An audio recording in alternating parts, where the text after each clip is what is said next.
We've got a fairly pale sky, so what I'll do first is I'll just wet the paper,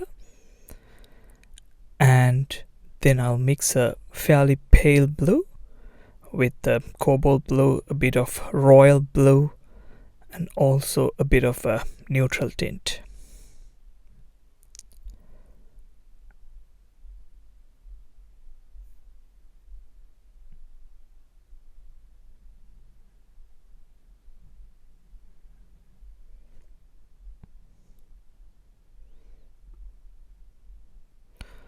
I'll add a bit of alizarin crimson into the mix and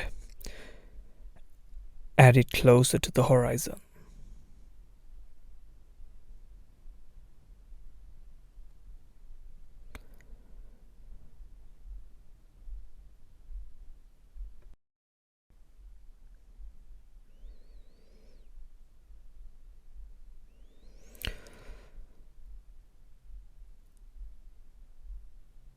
I'll add a bit of Hansa yellow and a bit of quinacridone gold into the blue that I mixed earlier to come up with a fairly saturated green.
So I'm not really worried about how dark or light this particular blue is because most of it will be covered by the reflection.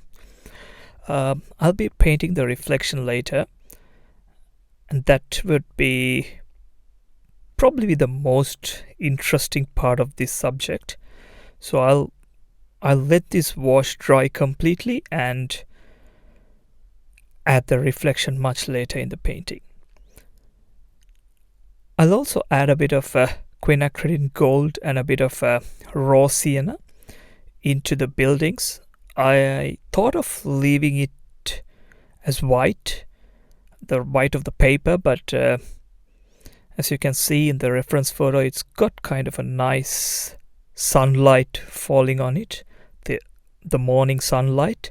So I have painted them in gold and yellow.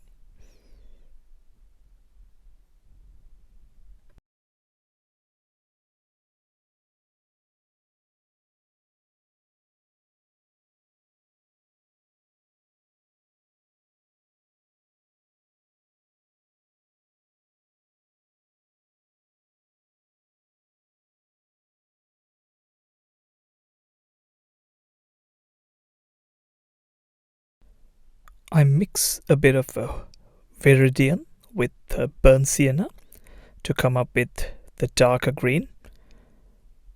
One challenge that I have with putting in the darker green is to kind of get the shape of trees going, as well as try to show from which direction the light is falling.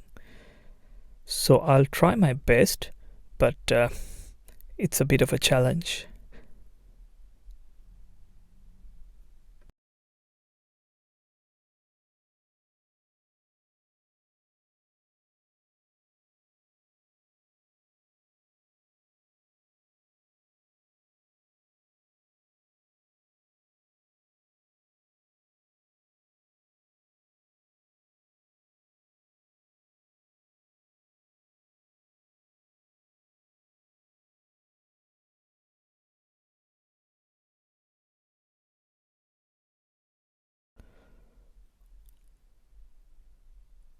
Putting in the shaded areas of the building, and I'm aware that I would need all these colors, the pale green, the darker green, and also the shadow color, everything repeated in the reflection as well.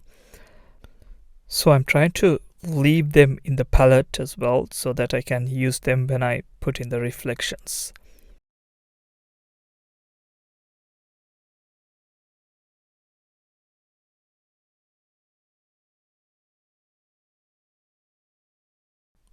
Next, I wet the paper where the reflections are like prominently visible. Then I'm going to make use of the same colors that I have in the palette. I'll just make it a little bit tonally darker. Usually the reflected color is a bit darker than the actual color. So I'll add a bit of blue to the pale green and try to come up with the reflected pale green.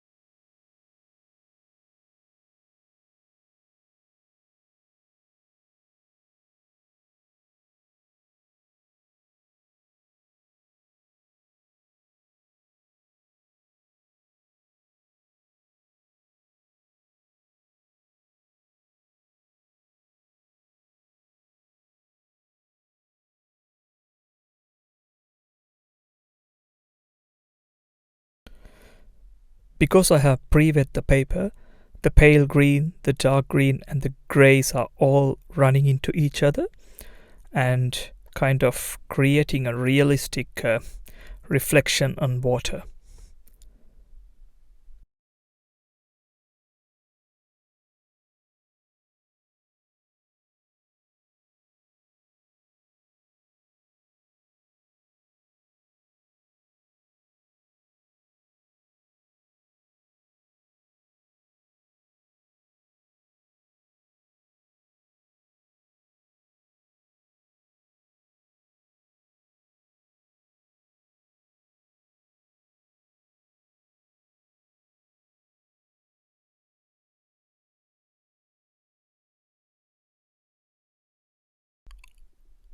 I'll just clean up this area a bit with a dry brush and try to get the well lit side of the building correct.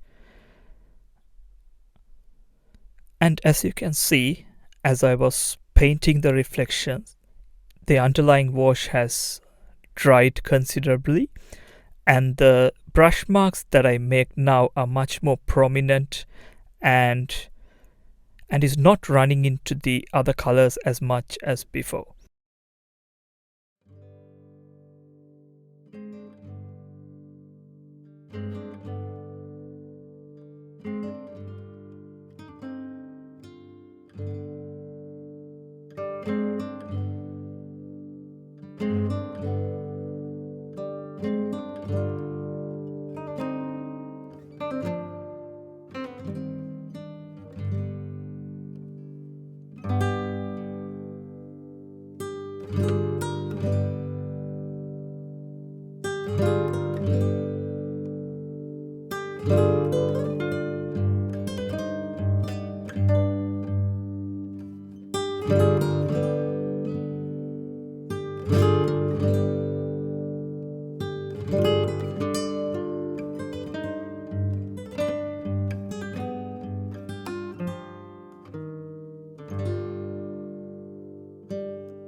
There's a red boat on the left hand side of the reference photo. What I'll do is I'll add another boat in the focal area as well, so this will add even more impact and prominence to our focal area. And I'll also put in the boat that is there in the reference photo as well.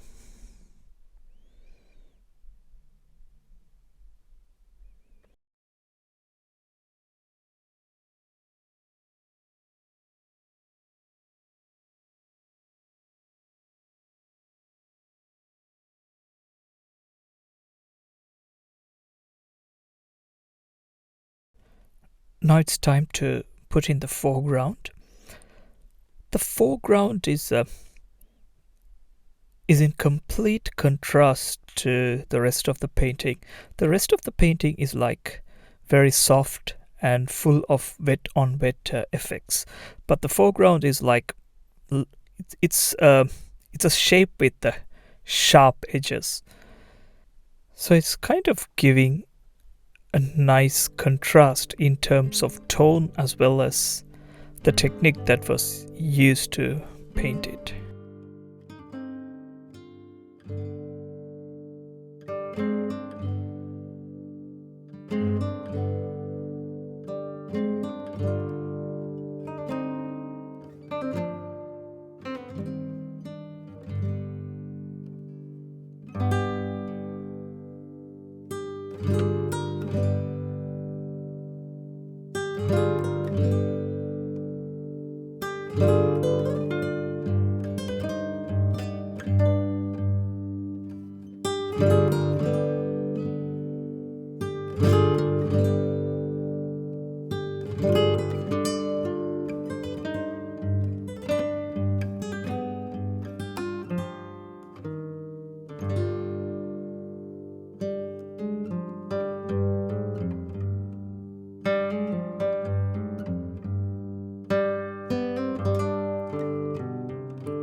So that's pretty much it. I really enjoyed painting this particular subject and hope you enjoyed watching the demo as well. Just give it a go and see how it turns out, and hope to see you in another video. Thank you.